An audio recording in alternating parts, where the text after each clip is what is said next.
बिस्मिल्लाहिर्रहमानिर्रहीम। अस्सलाम वालेकुम डियर स्टूडेंट्स। हाँ जी, तो हम कर रहे थे एक्सरसाइज 3.8 और इसकी थ्योरी में जो है वो एक टॉपिक हमारा रह गया था जो हमारे आज के क्वेश्चंस जो हम करेंगे उनसे रिलेटेड है। चलिए देख लेते हैं इसको पहले। That is initial conditions. Differential equations occur in the numerous practical problems, ठीक है, concerning to physical, biological and social sciences etc. The arbitrary constants involving in the solution of differential equation can be determined by the given conditions. Such conditions are called initial conditions. हाँ जी, हमने जब ये questions किए हैं, differential equation को solve किया है, तो वहाँ पे आपने देखा है ना कि हमारे पास कांस्टेंट ऑफ इंटीग्रेशन आता है, ठीक है। तो अब उस कांस्टेंट ऑफ इंटीग्रेशन को जो है वो हम फाइंड आउट कर सकते हैं by applying the given conditions, ठीक है। जो हमें कंडीशन दी होती है उसके अकॉर्डिंग जो हम ये वाली जो कंडीशंस होती हैं हम उनकी मदद से कांस्टेंट की जो पर्टिकुलर वैल्यू है वो हम फाइंड आउट करते हैं। इस कांस्टेंट इन जो कंडीशंस होती हैं इनको क्या कहते हैं? इनिशियल कंडीशंस, ठीक है। The general solution of differential equation in variable separable form contains only one variable. Here we shall consider those differential equations that have only one initial value condition. हाँ जी, तो अब क्योंकि सेपरेबल फॉर्म में जो हमने इक्वेशन सॉल्व की हैं, जितने भी हमने क्वेश्चंस किए हैं, एग्जांपल्स आपने देखा है कि उसमें जस्ट एक कांस्टेंट जो है वो इन्वॉल्व होता है, ठीक है। तो अब जब एक कांस्टेंट है तो उसको फाइंड आउट करने के लिए आपको एक ही कंडीशन चाहिए, ठीक है। तो अब यहाँ पे वही बात कर रहा है कि हम जिसमें सिंगल जो एक ही कंडीशन वाले क्वेश्चंस हैं उनको हम कंसिडर करेंगे, उनको सॉल्व करेंगे। Note that the general solution of differential equations of order n contain n arbitrary constants which can be determined by n initial value conditions. हाँ जी बेटा, अभी क्योंकि हमने यहाँ में सिर्फ जो लीनियर डिफरेंशियल इक्वेशन है, ठीक है, जो जिस लीनियर का मतलब है कि जिसमें जो डेरिवेटिव है जस्ट फर्स्ट ऑर्डर का है, ठीक है, उसको हमने सॉल्व किया है। उसमें जो है उसका सोल्यूशन हमने फाइंड आउट किया है, तो उसमें एक ही कांस्टेंट था। तो अब जितने ऑर्डर की डिफरेंशियल इक्वेशन होगी जब आप उसे सॉल्व करेंगे तो उतने ही उसमें कांस्टेंट आएंगे। यानी कि अगर जो है वो सेकंड ऑर्डर डिफरेंशियल इक्वेशन है उसमें जो हाईएस्ट ऑर्डर है डेरिवेटिव का 2 है, तो उसको जब आप सॉल्व करोगे तो उसके अंदर 2 कांस्टेंट्स आएंगे, ठीक है। उन 2 कांस्टेंट्स को फाइंड आउट करने के लिए आपको 2 कंडीशंस चाहिए, ठीक है। और अगर n ऑर्डर की डिफरेंशियल इक्वेशन है तो उसमें n कांस्टेंट्स आएंगे सोल्यूशन में, और उसको फाइंड आउट करने के लिए आपको n इनिशियल वैल्यू कंडीशंस जो हैं वो चाहिए, ठीक है। अब देखते हैं example number 1। The slope of the tangent at any point of the curve is given by dy by dx is equal to 2x minus 2. Find the equation of the curve if y is equal to 0 when x is equal to minus 1. हाँ जी, अब आपको पता है कि slope of the tangent क्या होता है? डेरिवेटिव, ठीक है, वो उसने दिया हुआ है dy by dx is equal to 2x minus 2। तो कहता है कि जी आपने जो कर्व है उसकी इक्वेशन फाइंड आउट करनी है, ठीक है। अब दूसरा उसने साथ में कंडीशन दी है कि y is equal to 0 one x is equal to -1, कि जब x की वैल्यू -1 है तो आपका y क्या आ रहा है? 0, ठीक है।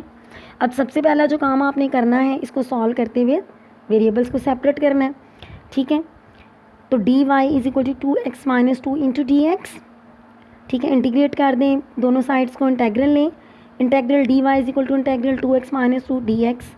हाँ जी, तो लेफ़्ट साइड पे जो आपका इंटेग्रल है जब आप उसको सॉल्व आउट करेंगे तो y आ गया, ठीक है। 2x का करेंगे तो 2x स्क्वायर ओवर 2, 2 से कैंसिल हो जाएगा तो x स्क्वायर, ठीक है, माइनस 2, ठीक है। उसका करेंगे तो 2x आ गया प्लस c, ठीक है जी। अभी आपके पास ये इसका जनरल सोल्यूशन आया है, ठीक है। इसमें ये कांस्टेंट c है। अब जो हमें गिवन कंडीशन क्या है? y 0 है व्हेन x इज़ -1। तो अब आपने ये जो सोल्यूशन फाइंड आउट किया है इसमें आप y की जगह पे 0 पुट करेंगे और x की जगह पे -1, ठीक है। जब आप इसको सॉल्व करेंगे तो ये आपके पास बन गया 0 इज इक्वल टू -1 का स्क्वायर, x की जगह पे हम -1 पुट कर रहे हैं, -2 इंटू -1 प्लस c। तो सॉल्व करने के बाद c की वैल्यू -3 आ गई है, ठीक है। अब ये उसमें पुट कर दें, y is equal to X square minus 2x minus 3 which represents a parabola as shown in the adjoining figure. हाँ जी, अब इसमें ये देखें, ठीक है, ये पैराबोला है। जब आप इसका ग्राफ प्लॉट करोगे तो आपको जो है वो क्लियर पता चल जाएगा, ठीक है। अब जब आप x की ये c कांस्टेंट की वैल्यू डिफरेंट देते जाएंगे, ठीक है, जैसे वो कहता है कि for c is equal to 0, ठीक है, तो ये बन जाएगा y is equal to X square minus 2x, ठीक है। तो अब उसके लिए भी उसने दूसरा, ये जो आपको दो पैराबोला दिखाए हुए हैं ना, एक है y is equal to X square minus 2x minus 3, यानी कि इसमें आप x की वैल्यू देंगे और y की वैल्यू ऑर्डर पेयर्स बनाएंगे, ग्राफ प्लॉट करेंगे। और दूसरा जब आप c 0 ले लेते हैं, ठीक है, तो y is equal to X square minus 2x, तो दूसरा जो है वो उसके लिए बना हुआ, ठीक है जी। हाँ जी, एग्ज़ाम्पल नंबर 2 जो है इसको अब आप खुद देखिएगा, ठीक है, इसमें कोई प्रॉब्लम नहीं आएगी आपको, जिस तरह मैंने एग्ज़ाम्पल नंबर 1 कराई है उसी तरह। नेक्स्ट चलते हैं एग्ज़ाम्पल नंबर 3 की तरह।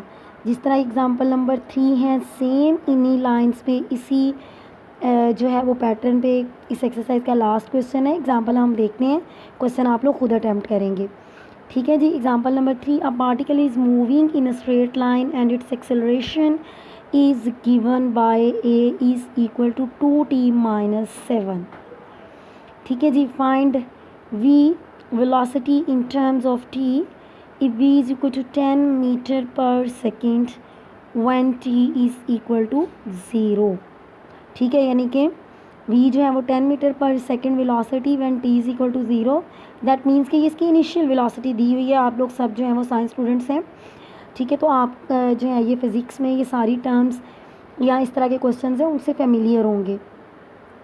इसके जो पार्ट 2 है, find x distance in terms of t if x is equal to 0 when t is equal to 0, ठीक है जी। अब ये सेकंड कंडीशन है, ठीक है, जो हमें दी हुई है सेकंड पार्ट में। वैसे तो ये इसके लिए एक ही फर्स्ट जो है इनिशियल कंडीशन ही है, लेकिन ये सेकंड जो पार्ट है उसकी सेकंड कंडीशन कह रही हूँ, ठीक है। If x is equal to 0 when t is equal to 0, यानी कि जब डिस्टेंस 0 है तो टाइम भी क्या है, 0। हाँ जी, given that a is equal to 2t minus 7, ये एक्सेलरेशन आपको गिवन है। अब एक्सेलरेशन आपको पता है क्या होता है जी, rate of change of velocity, ठीक है। तो a की जगह पे हम पुट कर सकते हैं dv/dt इक्वल 2t माइनस 7। हाँ जी, इसके बाद आपका जो नेक्स्ट काम है वो उसी तरह जैसे हम पहले क्वेश्चन करते आए हैं कि आप वेरिएबल्स को सेपरेट करेंगे, ठीक है। तो डिफरेंशियल dv इधर रह गया और dt उधर जाके इसके साथ 2t माइनस 7 के साथ मल्टीप्लाई हो गया, ठीक है जी। अब जब आप दोनों तरफ इंटेग्रल लेंगे, उसको इंटीग्रेट करेंगे, तो लेफ़्ट साइड पे आ गया v, ठीक है, डिफरेंशियल v से आ गया v, और दूसरी साइड पे डिफरेंशियल t है, ठीक है। तो आप 2t को जब करेंगे तो t square 2t square over 2 से कैंसिल हो जाएगा, t स्क्वायर माइनस 7 से 7t आ गया, plus constant of integration c1।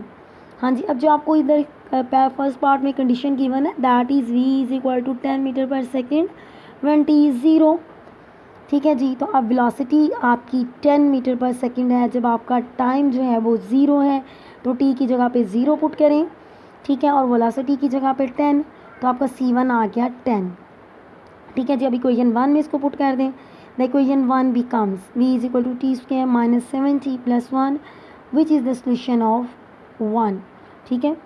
जो आपका जो फर्स्ट है जिसमें आपने वेलोसिटी फाइंड आउट करनी थी, वेलोसिटी आ गई, आपका जो है वो पहला पार्ट सॉल्व हो गया। हाँ जी, अब नेक्स्ट सेकंड पार्ट के लिए, अब वेलोसिटी क्या होती है जी, rate of change of displacement, ठीक है, ds/dt is equal to T square minus 7t plus 10। हाँ जी, अब कोई यहाँ पे आपके जहन में बात आ सकती है कि जी वेलोसिटी जो है ये तो rate of change of displacement है, तो यहाँ पे ये हम डिस्टेंस की बात कर रहे हैं। तो आपको पता है जब बॉडी स्ट्रेट लाइन में मूव करती है तो आपका डिस्प्लेसमेंट और डिस्टेंस सेम होता है, ये आपको पता होना चाहिए। आप लोग फिज़िक्स में जो है वो आपने इसको पढ़ा होगा, ठीक है। तो दैट्स वाई वेलोसिटी जो है वो rate of change of displacement या डिस्टेंस जो है वो आ जाएगी ds/dt is equal to T square minus 7t plus 10। हाँ जी, again separable the variables, ds is equal to t square minus 7t plus 10 into dt and taking integral on both sides,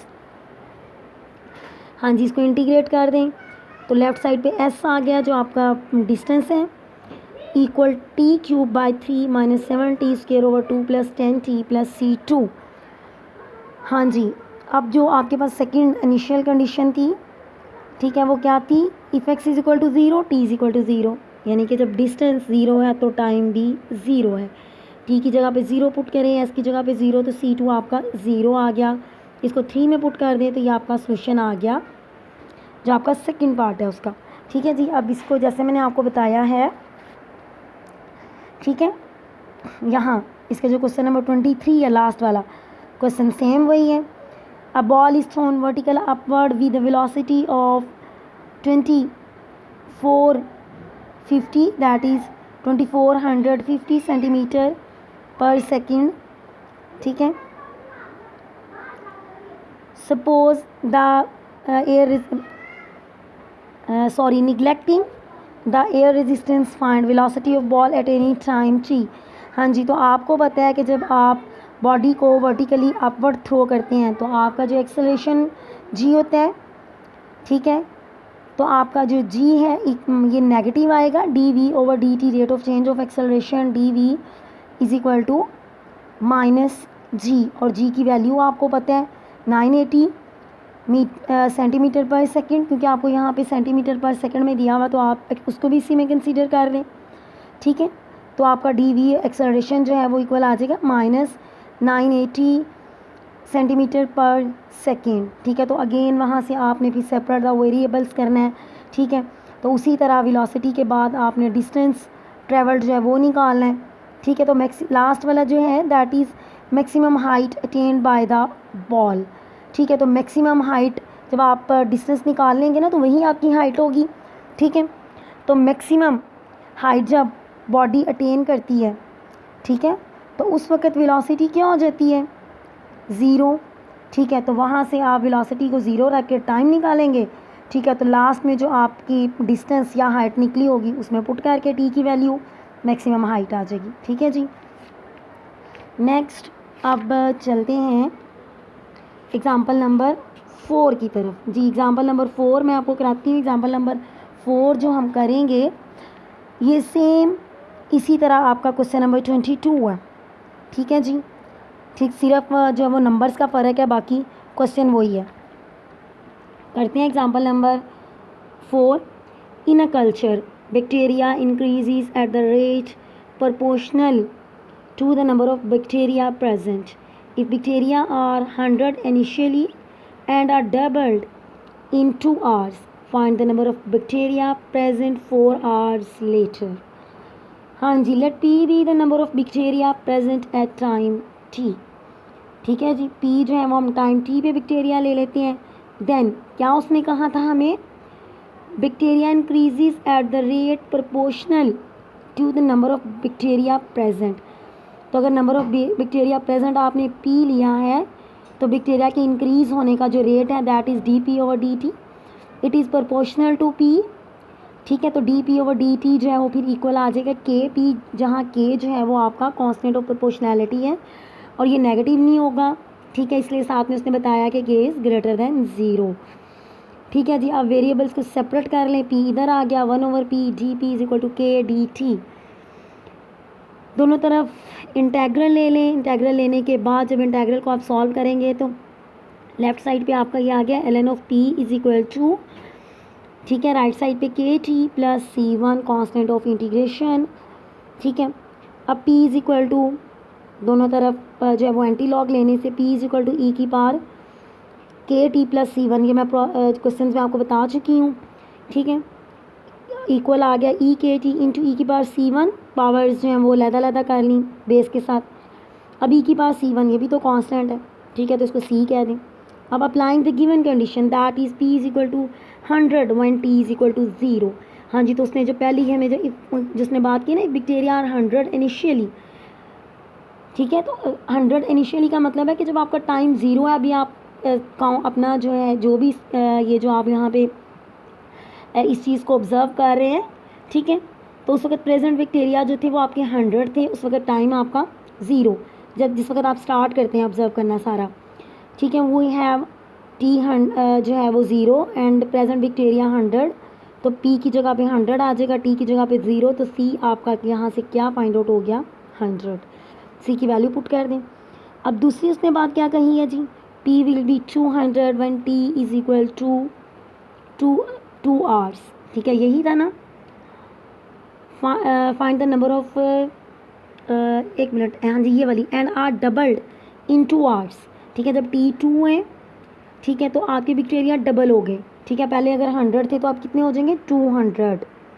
ठीक है, T will be 200 when T is equal to 2 hours. ठीक है, तो आप इसकी T की value आप put करें 200, सॉरी 2, और विक्टोरिया प्रेजेंट 200। ठीक है, तो यहाँ से आपका ये जो आपने फाइंड आउट किया था, ठीक है, पी आ गया था 100 इंटू ई की पावर के टी। ठीक है, तो यहाँ पे अब आपने ये वैल्यू जो है वो पुट करनी है। ठीक है, टी की जगह पे जो है वो 2 आ गया और पी की जगह पे 200, तो यहाँ से ई की पावर 2 के आ गया 2। ठीक है, अब दोनों तरफ लॉग ले लें, नेचुरल लॉग ऑफ 2 इक्वल 2 के आ जाएगा और नेचुरल लॉग ऑफ ई जो है वो 1 आ गया, उसकी वजह से लेफ्ट साइड पे 2 के आ गया। के की वैल्यू 1/2 ln ऑफ 2, के की वैल्यू पुट कर दें, तो अब आपके पास ये आ गया p इज इक्वल टू 100 ई की power half ln of 2 into T. ठीक है, अब जनाब हाफ ln ऑफ ये जो ये है हाफ, ये नेचुरल लॉग की पावर में चला जाएगा। ठीक है, तो ये आपके पास आ गया ln ऑफ 2 की पावर t/2। ठीक है, ln ऑफ जो है ये आपके पास 100 इंटू 2 ई की पावर ln ऑफ 2 की पावर t/2। अब यहाँ पे नेचुरल लॉग और ई जो है ये कैंसिल आउट हुए, तो आपके पास p आ गया 100 2 की पावर t/2। अब लास्ट में उसने जो आपसे कहा था find the number of bacteria present 4 hours later, यानी कि t जब आपका 4 आवर्स हो जाता है तो आपने p की वैल्यू निकालनी है। तो अब आप क्या करेंगे, यहाँ पे t की वैल्यू देंगे 4 और बैक्टीरिया आगे 400। ठीक है जी, देख लें इसी तरह सेम ये क्वेश्चन है, question number 22। In a culture bacteria increases at the rate of proportional to the number of bacteria present. If bacteria are 200 initially and are doubled in 2 hours, find the number of bacteria present 4 hours later. ठीक है, same जो है वही question है। ठीक है जी, अब चलते हैं क्वेश्चन नंबर 19, 20 और 21। ठीक है, ये सेम है, इसमें क्वेश्चन नंबर 19 जो ये मैं आपको करा देती हूँ। ठीक है, क्वेश्चन नंबर 19 की स्टेटमेंट देखिए, find the general solution of the equation dy/dx minus x equal xy square, also find the particular solution if y is equal to 1 when x is equal to 0। हाँ जी, तो पहले general solution find out करना है। ठीक है, और उसके बाद कंडीशन दी हुई है उसको अप्लाई करके आपने उसका पर्टिकुलर सोल्यूशन निकालना है। हाँ जी, जनरल सोल्यूशन के लिए वेरिएबल्स को पहले सेपरेट करेंगे। ठीक है, dy/dx दोनों साइड्स पे x है, पहले उसको कंबाइन कर लें, तो ये आ गया X Y square plus X, यहाँ से x कॉमन आ रहा है 1 plus Y square.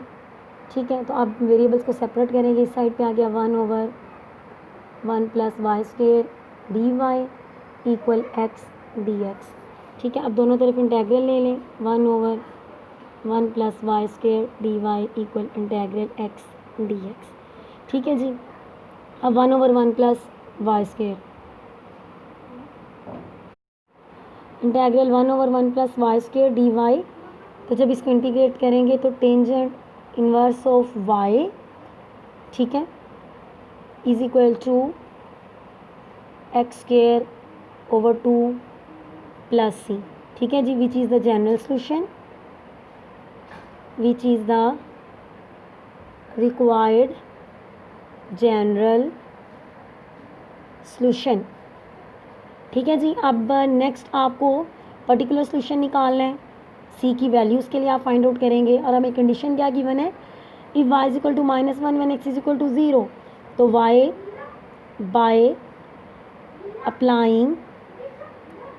Bye applying given initial condition, ठीक है, by applying given initial condition y की वैल्यू क्या है -1, टेंजेंट इनवर्स ऑफ -1 और x क्या है 0, 0 का स्क्वायर ओवर 2 प्लस c, तो टेंजेंट इनवर्स ऑफ -1 माइनस π/4। ठीक है जी, तो c की वैल्यू क्या आ गई -π/4, पुट इन 1, तो आपके पास tangent inverse of y equal X square over 2 plus नहीं माइनस है वैल्यू, तो आ जाएगा -π/4 is the required particular solution. हाँ जी, तो इसके साथ ही अब बाकी इसके दोनों क्वेश्चन जो है वो आप खुद करेंगे। एक्सरसाइज 3.8 हमारी एंड हो गई और चैप्टर भी एंड हो गया। हाँ जी, तो मैंने कल आपको कहा था कि चैप्टर नंबर 4 जो है वो आपको टीचर मरियम कंटिन्यू कराएंगी, लेकिन उनके जो है वो कुछ प्रॉब्लम है जिस वजह से भी वो कंटिन्यू नहीं कर पा रही, तो इंशाल्लाह भी चैप्टर नंबर 4 जो है वो मैं ही आप लोगों को कंटिन्यू करूँगी। ओके जी, मिलते हैं इंशाल्लाह नेक्स्ट लेक्चर में।